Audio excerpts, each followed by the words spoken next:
biggest things that we hear out there is, and I hear it on our side, buyer loves the house, absolutely in love with it, but they still want to do the lowball offer. So what are some things that the realtor can do to help bring them into reality so that they can not offend the seller?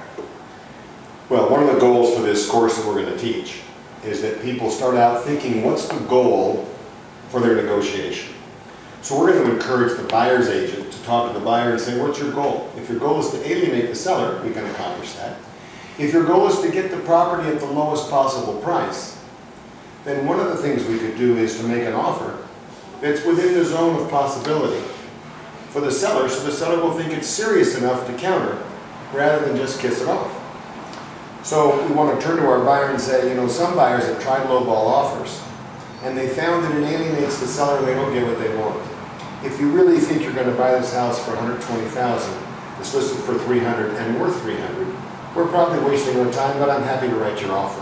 And what the buyer agent needs to realize is this is not a real buyer for that house. Right. So they need to turn to them and say, if your goal is to acquire the house, I would encourage you to make a reasonable offer. If your goal is to make an offer that's so low, I'm not sure I want to present it. If you have to be willing to walk away from the customer who's not willing to do something that's reasonable, because they're going to take your time, you're not going to make any money. Right.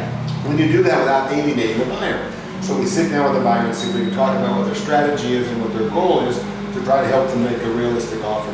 The seller, on the other hand, when he gets that lowball offer, the listing broker's job is to not let the seller become too angry, because it's a personal, very emotional business. So the listing broker says, at least they're looking at your house. Maybe they're a lowball offer. If they want to be jerks and make a lowball offer, why don't we play along with them too? So I tell you what we'll do. If the house is listed for $395, why don't we counter at $394? Why don't we counter at $396?